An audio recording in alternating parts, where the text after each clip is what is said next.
ચાલો વિદ્યાર્થી મિત્રો, ધોરણ 6 માં ગણિત વિષયમાં આપણે સંખ્યા સાથે રમત ચેપ્ટર ભણતા રહ્યા છીએ. આના આગળના ભાગની અંદર આપણે અવિભાજ્ય સંખ્યા વિશે જોયું. અવિભાજ્ય સંખ્યા કોને કહેવાય? પાંચમા ધોરણની અંદર આપણે શીખી ગયેલા છીએ. અવિભાજ્ય સંખ્યા કોને કહેવાય? તો જે સંખ્યાના ફક્ત ને ફક્ત બે જ અવયવો હોય તેવી સંખ્યાને અવિભાજ્ય અવિભાજ્ય સંખ્યા તરીકે ઓળખવામાં આવે છે. બે જ અવયવો, એક તો એકડો અને બીજો સંખ્યા પોતે. આ બે જ અવયવો જેને હોય તેવી સંખ્યાને અવિભાજ્ય સંખ્યા કહેવાય. સૌથી નાની અવિભાજ્ય સંખ્યા 2 છે. આ પણ નોંધ રાખી દેવી. 1 થી 100 સુધીમાં કુલ 25 અવિભાજ્ય સંખ્યા આવે. આ પણ બાબત આપણે જોઈ. 1 થી 10 સુધીમાં કઈ કઈ અવિભાજ્ય આવે? તમને કીધેલું 2 3 5 અને 7. 11 થી 20 સુધીમાં કઈ આવે? 11 13 17 અને 19. આ પણ બાબત કીધેલી. 21 થી 30 સુધીમાં 23 અને 29. 31 થી 40 સુધીમાં 31 37. પછી 40 થી 50 સુધીમાં 41 43 47. 50 થી 60 સુધીમાં 53 ને 59. પછી 60 થી 70 સુધીમાં 61 અને 67. બરાબર. પછી 70 થી 80 વચ્ચે 71 73 79. 80 થી 90 માં 89, 83 અને 89 અને 90 થી 100 ની અંદર 57. આમ કુલ 25 અવિભાજ્ય સંખ્યાઓ થાય. હવે અવિભાજ્ય સંખ્યાઓ એ શોધવા માટે આપણે અવયવ પાડતા. બરોબર, આપણને બધાને ખ્યાલ જ છે અવયવ પાડતા. અને અવયવ જો બે આવે, ફક્ત બે જ અવયવ આવે તો આપણે કહેતા ભાઈ આ અવિભાજ્ય સંખ્યા છે, નહીતર વિભાજ્ય કહેવાય. તો બે કરતા વધારે અવયવ આવે. બરોબર, પાંચમા ધોરણની અંદર શીખવાડી દીધું છે. જો બે કરતા વધારે અવયવ આવે તો એને વિભાજ્ય સંખ્યા કહેવાય. પરંતુ બે જ અવયવ આવે તો એને અવિભાજ્ય સંખ્યા કહેવાય. આવું આપણે શીખવાડવું અને આગળના ભાગની અંદર.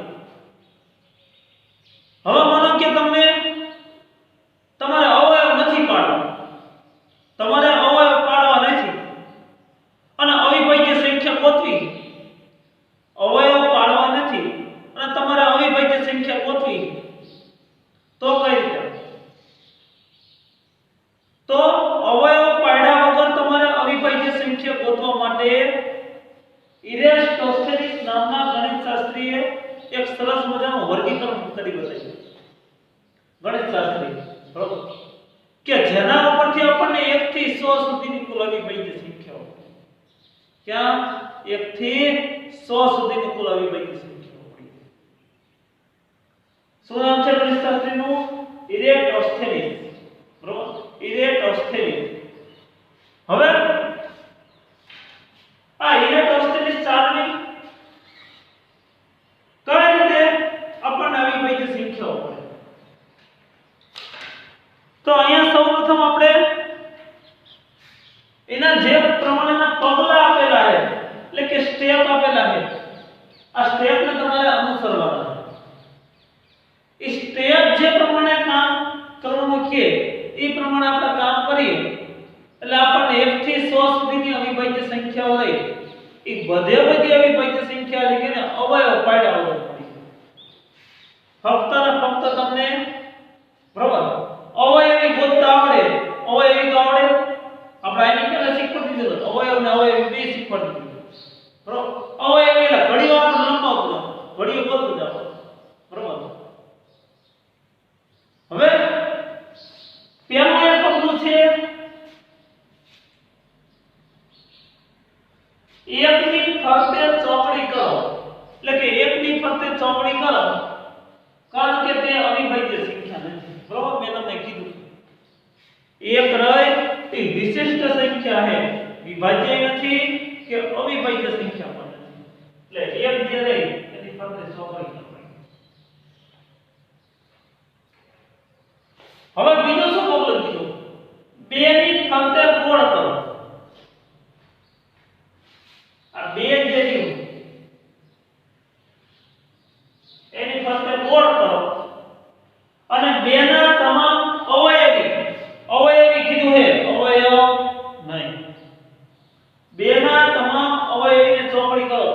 સિવાયના બરોબર બેના તમામ અવયવીને ચોપડી કરો બે સિવાયના બેના તમામ અવયવી બરોબર તો બે સિવાયના બેના તમામ અવયવી કયા કયા તો બે નો ઘડિયો લંબાવતો જવાનો બે કા બે તો બે સિવાયના કીધા બરોબર તો 2 દુ 4 2 તરી 6 2 સો 8 2 પંચા 10 તમામ અવયવી 2 6 12 2 સત્તા 14 2 અઠા 16 2 નવા 18 2 દા 20 તમામ અવયવી કીધા હે એટલે 10 સુધીના જ નહીં 2 11 22 2 12 24 બે નો ઘડી લંબાવવાનો 2 13 26 2 14 28 2 15 30 2 16 32 2 17 34 2 18 36 2 19 38 2 20 40 જો બે નો ઘડીઓ 20 સુધી બોલી ગયો 2 21 42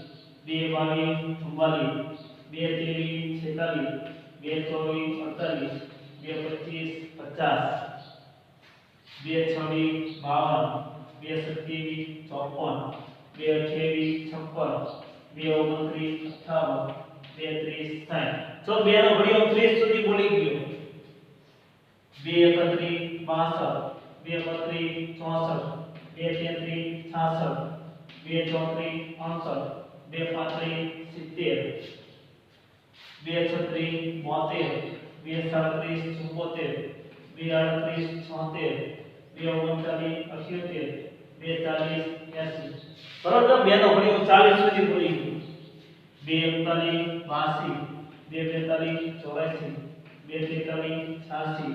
2 43 86 2 44 88 2 45 90 2 46 52 2 47 94 2 48 96 2 49 98 2 50 બે નો ઘડીઓ ક્યાં સુધી બોલ્યો 50 સુધી બરોબર બે નો ઘડીઓ ક્યાં સુધી 50 સુધી હવે શું કીધું હે આ બે સિવાયના બેના તમામ અવયવીને ચોપડી કહી દી આપણે હવે 3 ની ફરતે ગોળ કરો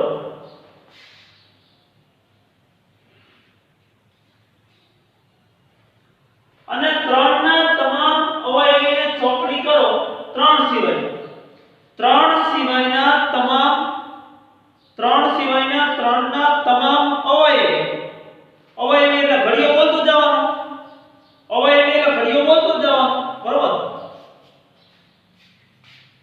આ 3 ના અવયવી જે રીને ચોપડી કરવાની 3 ફરતે ગોળ કર્યું એટલે અહીંયા કી કરવાની જરૂર નથી તો 3 ને નહીં 3 દુ 3 ને નહીં 3 દુ 6 અહીંયા ચોપડી છે 3 તરી 9 3 ચોક 12 ચોપડી છે 3 પંચું 15 3 6 18 3 સત્તા 21 3 અઠા 24 3 નવા 27 3 દા 30 પછી 3 દા 30 3 દા 30 3 નો ઘડીઓ આગળ નહીં લખવાનો 3 11 33 3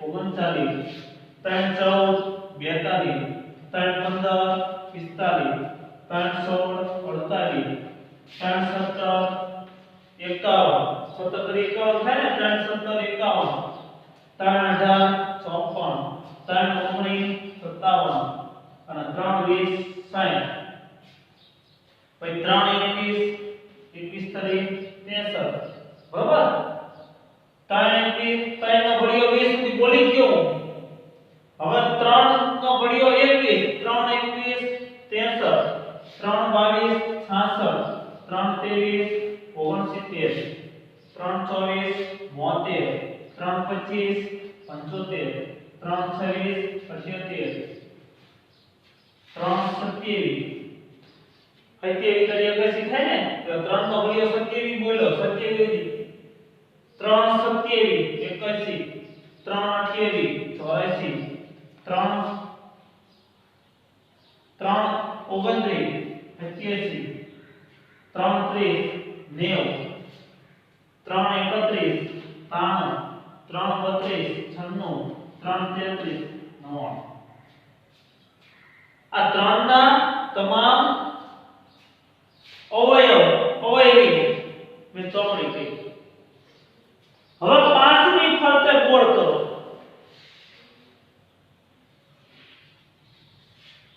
5 ની ફરતે ગોળ કરો અને 5 સિવાયના 5 ના તમામ અવયવી 5 સિવાયના 5 ના તમામ અવયવી જે રહ્યા અવયવી આ અવયવીને ચોકડી કરવી. જેને અવયવી પહેલા 5 ની ફરતે આપણે ગોળ કર્યું. 5 ની ફરતે ગોળ કર્યું. હવે 5 સિવાયની તમામ અવયવીને ચોકડી કરો. તો 5 * 5 અહીંયા કરવાનું નથી. 5 * 2 = 10 5 * 3 = 15 5 * 6 = 20 તો અહીંયા બધે ચોકડી છે જ છે. 5 * 5 = 25 5 * 6 = 30 5 * 7 = 35 5 * 8 = 40 5 * 9 = 45 5 * 10 = 50 5 * 11 = 55 5 * 12 = 60 5 * 13 = 65 5 નો ઘડીએ જો 13 સુધી બોલી ગયો. 5 * 10 = 50 જ નહીં. અહીંયાથી અહીં આગળ આવી ગયો. 5 * 13 = 65 5 * 14 = 70 5 * 15 = 75 5 * 16 = 80 5 * 17 = 85 5 * 18 = 90 હવે 5 * 19 = 95 અને 5 * 20 = 100. એટલે ખ્યાલ આવ્યો. એટલો ખ્યાલ આવી ગયો. હવે શું કરવાનું? કઈ સંખ્યા લે? આના પછીનું સ્ટેપ કીધું છે. આ પ્રક્રિયા ચાલુ રાખો કે જ્યાં સુધી યાદીમાં સંખ્યાઓ પર ગોળ કે ચોકડી થઈ જાય. આ પ્રક્રિયા ચાલુ જ રાખવાની. હવે આના પછીની કઈ સંખ્યા છે? 7 7 ની ફરતે ગોળ કરો અને 7 ના તમામ અવયવીને શું કરવાનું? ચોકડી કરવી. 7 7 * 1 = 7 એમાં તો કઈ કરવાની જરૂર નથી. 7 * 2 = 14 અહીંયા ચોકડી છે. 7 * 3 = 21 ચોકડી છે. 7 * 4 = 28 ચોકડી છે. 7 * 5 = 35 ચોકડી છે. 7 * 6 = 42 ચોકડી છે. 7 * 49 ચોકડી. 7 * 8 = 56 ચોકડી. 7 * 9 = 63 ચોકડી. 7 * 10 = 70 ચોકડી. 7 * 11 77 થાય ને. 7 * 11 = 77 7 * 12 = 84 7 * 13 7 * 13 = 91 થાય ને. 13 * 7 = 91 7 * 13 = 91 બરોબર. 7 * 13 = 91 7 * 14 7 * 14 બરોબર. 7 * 14 = 98 તો 98 ચોકડી છે. હવે જોઈ લો તમે જેની ફરતે ગોળ કરેલ હોય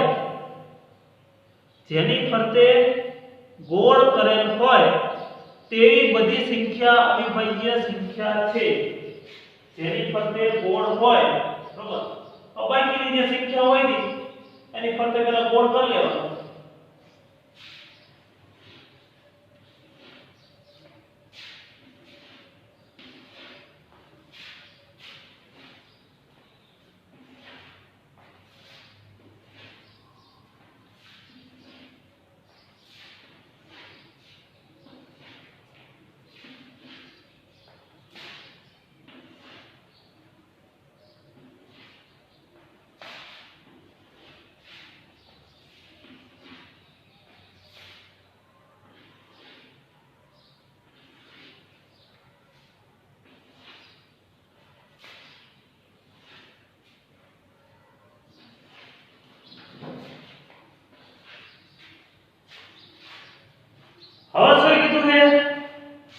જેની ફરતે ગોળ કરેલો હોય તેવી બધી સંખ્યા અવિભાજ્ય સંખ્યા. હવે ગોળ કરેલી સંખ્યા કઈ કઈ જોજો.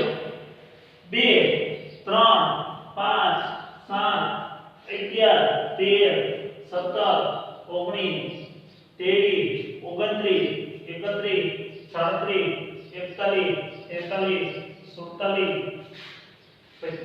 85 86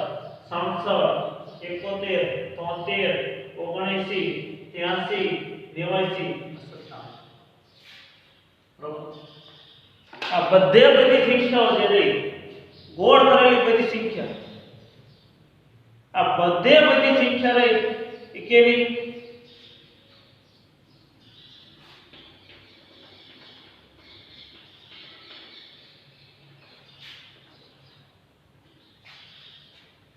ગોળ કરેલી બધી અવિભાજ્ય કે જેના ફક્ત ને ફક્ત બે જ અવયવ પડે. કેટલા કેટલા બે. અને જેની ફરતે મેં ચોકડી કરી છે આ એકડા સિવાય એકડો તો કાઢી જ નાખવાનો. એક અવિભાજ્ય નથી કે વિભાજ્ય નથી. બરાબર. એક અવિભાજ્ય નથી કે વિભાજ્ય નથી. બરાબર. આ ચોકડી કરેલી બધી જે સંખ્યા રહી એ કઈ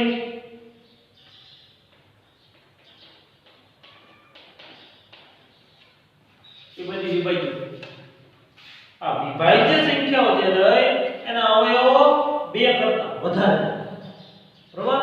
કેટલા બે કરતા વધારે અવયવ. તો આ ઇરેટોસ્ટેટિક ચાર્જિંગ શું શોધવા માટે મદદરૂપ થાય તો કે અવિભાજ્ય સંખ્યાઓ રહી એના શોધવા માટે મદદરૂપ થાય. જો તમને અવયવી આવડતા હોય તો અવયવી આવડતા હોય તો બરાબર કમ્પ્લીટ. એટલે આ ઇરેટોસ્ટેટિક ચાર્જિંગ બરાબર આપણને અવિભાજ્ય સંખ્યા શોધવાની અંદર ખૂબ જ મદદરૂપ થાય. શીખી લેવાનું તો બહુ ખ્યાલ આવી જ જાય. કઈ એમાં અઘરું નથી. તમે જોવો એટલે ખબર પડી જાય. અવયવી આવડે એટલે ફટકની વાત સમજો તમે અવિભાજ્ય સંખ્યા આવડી જશે. બરાબર. આ બાબતે એક ખાસ અગત્યની છે જે આપણે જોઈ લઈએ.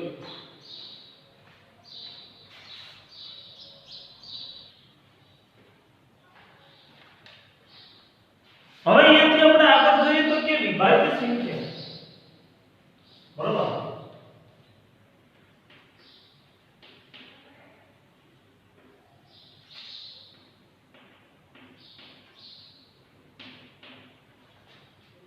વિભાજ્ય સંખ્યા કહેવાય કોણ તો અવિભાજ્ય સંખ્યામાં શું હતું કે એના અવયવોની સંખ્યા કેટલી હોય તો કે 2 હોય.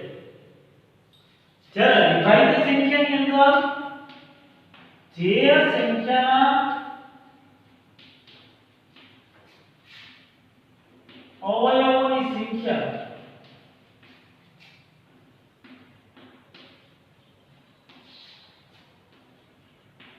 બે કરતા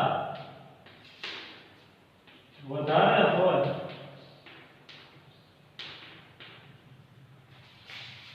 બે કરતા વધારે હોય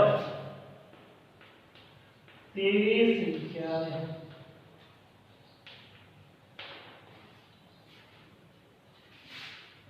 વિભાજ્ય સંખ્યા કહેવાય.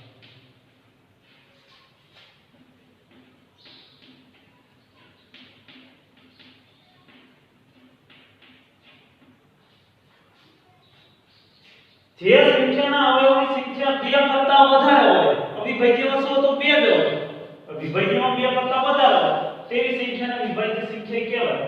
દાખલા તરીકે 4 તો 4 ના અવયવ જોઈએ તો 4 1 4 2 3 4 104 તો 4 ના અવયવ જો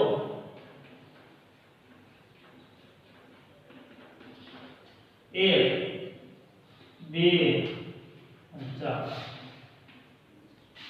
1 2 અને 4 બરોબર 1 2 અને 4 તો 4 અહીં પણ વિભાજ્ય સંખ્યા છે.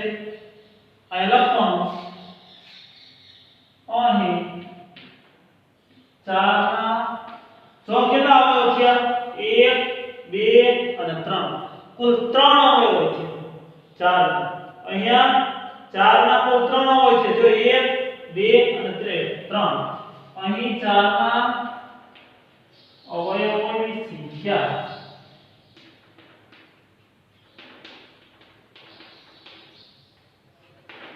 3 છે તેથી 4 એ વિભાજ્ય સંખ્યા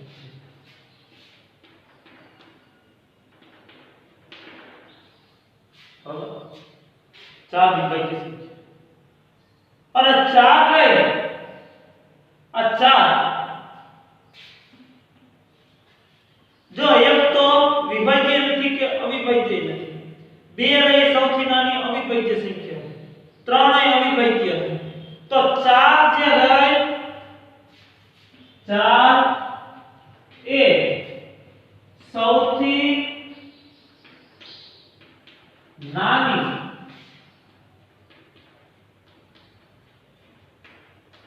વિભાજ્ય સંખ્યા આ 4 એ સૌથી નાની વિભાજ્ય સંખ્યા છે જ્યારે 2 એ સૌથી નાની અવિભાજ્ય સંખ્યા બરાબર કમ્પ્લીટ આ વાત એ ક્લિયર થઈ જવી જોઈએ બરાબર સૌથી નાની વિભાજ્ય સંખ્યા કે તો 4 જ્યારે અવિભાજ્ય સંખ્યા કે તો 2 બરાબર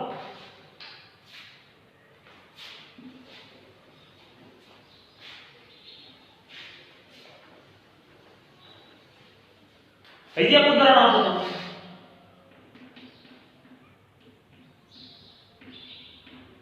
12 તો 12 નો પડી આપણે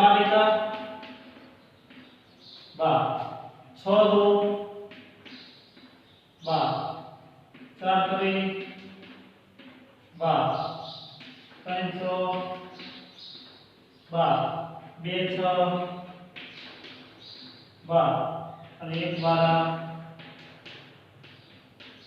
12 તો 12 નો અવયવ 1 2 3 4 6 12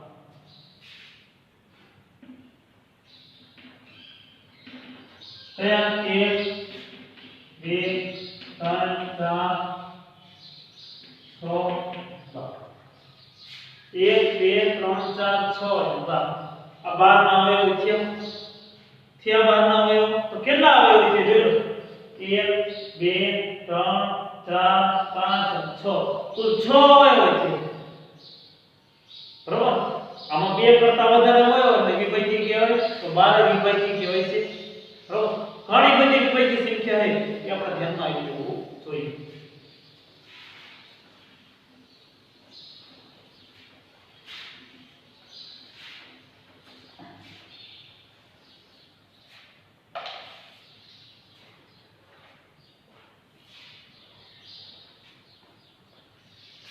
એના પછી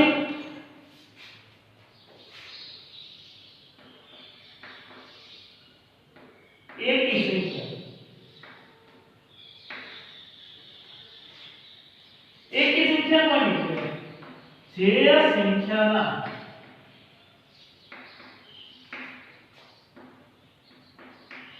એકમના અંકો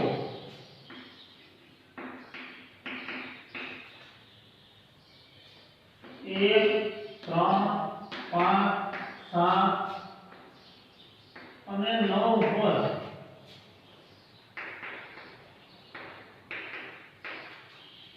તેવી સંખ્યાઓને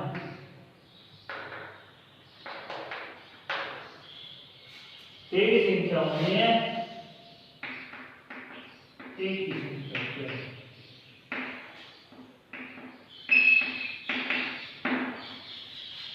જે સંખ્યાના એકમના અંકો 1 3 5 7 અને 9 હોય તેવી સંખ્યાને એકી સંખ્યા કહેવાય દાખલા તરીકે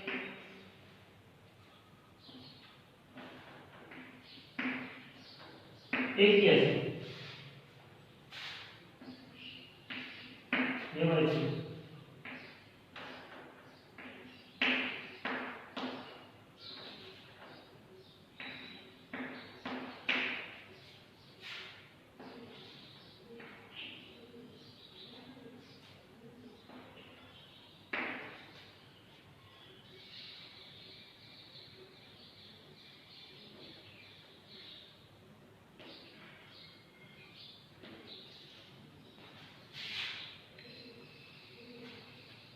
શું કીધું એકમના અંકો 1 3 5 7 અને 9 હોય જો આમાં એકમનો અંક કયો છે 1 આમાં કયો છે એકમનો 9 એકમનો અંક કયો 1 છે આ એકી સંખ્યા થઈ આમાં એકમનો અંક 9 તો આ પણ એકી સંખ્યા થઈ આમાં એકમનો અંક 7 તો આ પણ એકી સંખ્યા થઈ એકમના અંકો કયા કયા હોવા જોઈએ 1 3 5 7 અને 9 બરોબર જો આનો એકમનો અંક કયો 3 આનો એકમનો 5 બરોબર તો જે સંખ્યાના એકમના અંકો 1 3 5 7 અને 9 હોય તે સંખ્યાઓને એકી સંખ્યા કહેવાય દાખલા તરીકે હું ધ્યાન રાખું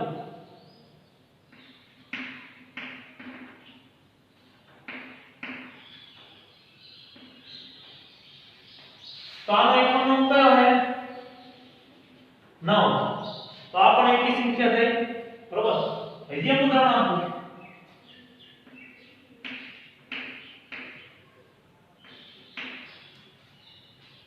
तो आनो एकमनो अंक कयो है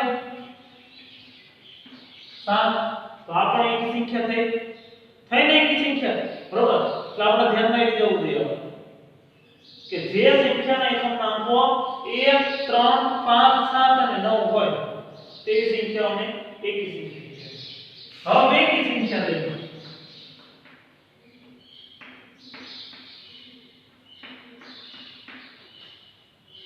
જે સંખ્યાના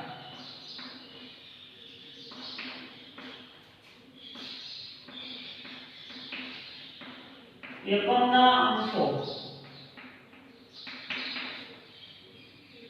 0 2 4 6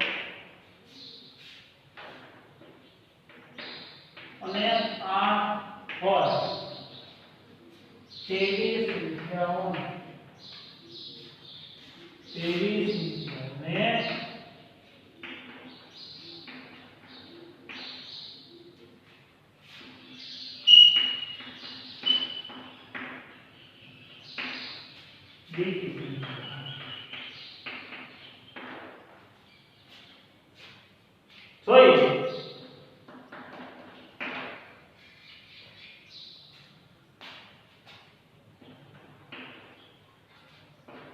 तो 32 में एकमનો અંક કયો છે 2 જે સંખ્યાના એકમનો અંક 0 2 4 6 8 હોય બરોબર તે સંખ્યાઓને બેકી સંખ્યા કહેવાય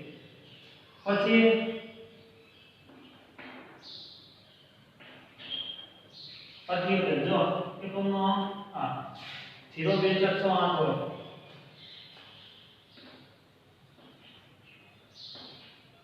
અને એકમનો કયો છે 6 આ પણ બેકી સંખ્યા बरोबर कंप्लीट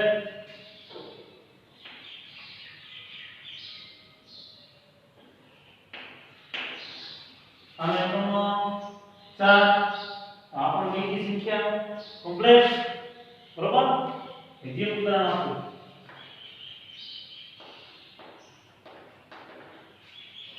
અને એકમનો 0 આ પણ બેકી સંખ્યા બરોબર તો જેનો એકમનો 0 2 4 6 કે 8 હોય તેવી સંખ્યાઓને બેકી સંખ્યા કહેવાય બરોબર ચલો અમે એકનું નામ આપો તો આપણા ધ્યાનમાં આવી છે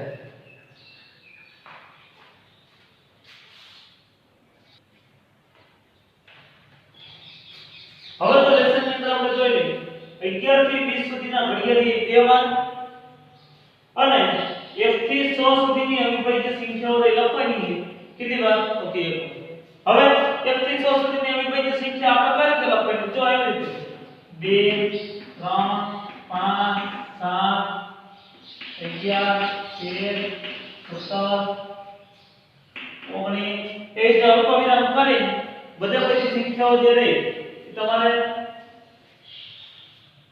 બરાબર વ્યવસ્થિત રીતે લખી નાખવાની છે કેટલી 1 થી 100 સુધીની કુલ 25 અવિભાજ્ય સંખ્યાઓ આવે આ બાબત